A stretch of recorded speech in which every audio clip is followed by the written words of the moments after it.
lambang gerakan pramuka. Yang pertama adalah salam pramuka. Salam pramuka adalah perwujudan dari penghargaan seseorang pramuka kepada pramuka lainnya. Biasanya salam pramuka diberikan dengan memberikan hormat sambil meneriakkan salam pramuka. Yang diberi salam akan menjawab dengan meneriakkan salam sambil menghormati juga. Adapun fungsi dari salam pramuka yaitu untuk melahirkan disiplin, tata tertib yang akan mewujudkan suatu ikatan jiwa yang kuat ke dalam maupun keluar, yang hanya dapat dicapai dengan adanya saling menyampaikan penghormatan yang dilakukan secara tertib, sempurna, dan penuh keikhlasan. Macam-macam salam pramuka. Salam pramuka digolongkan menjadi 3 macam. Yang pertama adalah salam biasa, yang kedua adalah salam hormat, dan yang ketiga adalah salam janji. Yang pertama adalah salam biasa. Salam biasa yaitu salam yang diberikan kepada sesama anggota pramuka. Siapa yang melihat dulu, dialah yang harus memberi salam terlebih dahulu tanpa aba-aba, tidak pandang pangkat, tua maupun muda. Salam tersebut dapat diberikan dengan posisi apapun sambil tersenyum. Yang kedua adalah salam hormat. Salam hormat yaitu salam yang diberikan kepada seseorang atau sesuatu yang kedudukannya lebih tinggi. Untuk salam hormat diberikan kepada yang pertama bendera kebangsaan ketika dikibarkan atau diturunkan dalam suatu upacara. Yang kedua, jenazah yang sedang lewat atau akan dimakamkan. Yang ketiga, kepala negara atau wakilnya, panglima tinggi, para duta besar, para menteri dan pejabat lainnya. Yang keempat, lagu kebangsaan Indonesia Raya. Yang ketiga adalah salam janji. Salam janji adalah salam yang dilakukan ketika ada anggota pramuka yang sedang dilantik. Pemberian salam pramuka dilakukan ketika dilakukan pengucapan janji, yaitu Trisatya atau Dwi Satya. Salam janji juga diberikan pada saat pengucapan janji Trisatya dalam acara ulang janji.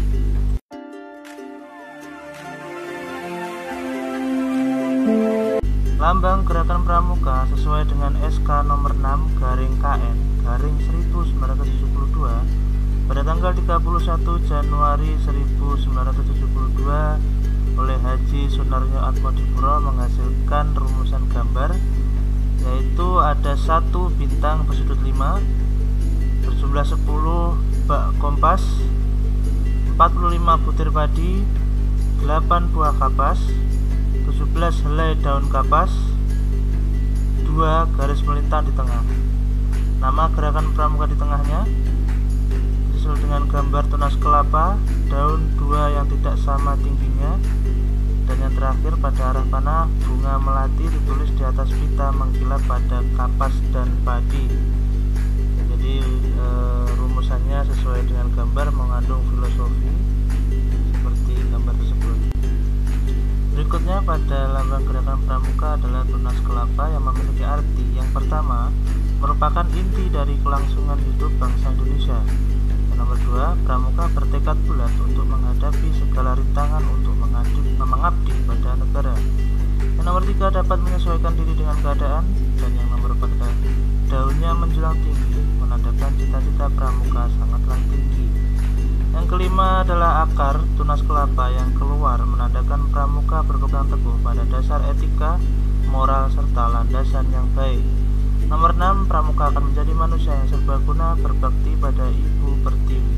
Dan yang terakhir nomor 7, tunas kelapa ditemukan oleh Bapak Haji Sunaryo Atmodipuro pada tanggal 9 Maret 1961. Lambang gerakan pramuka sendiri memiliki arti sebagai tanda pengenal tetap yang mengkiaskan sifat, keadaan, nilai, dan moral yang dimiliki oleh setiap anggota gerakan pramuka yang dicita-citakan. Lambang tersebut diciptakan oleh Bapak Haji Sunaryo Atmodipuro, seorang pembina pramuka yang aktif sebagai pegawai Departemen Pertanian dan pertama kali dipergunakan sejak tanggal 14 Agustus 1961 pada Panji Gerakan Pendidikan Kepanduan Nasional Indonesia yang dianugerahkan kepada gerakan pramuka. Poin berikutnya, bentuk dan arti kiasan. Yang pertama, bentuk lambang gerakan pramuka adalah gambar bayangan tunas kelapa. Yang nomor 2 adalah arti kiasan lambang gerakan pramuka sebagai berikut. Yang A, buah nyiur dalam keadaan tumbuh dinamakan cikal, dan istilah cikal bakal berarti penduduk asli pertama yang merupakan generasi baru.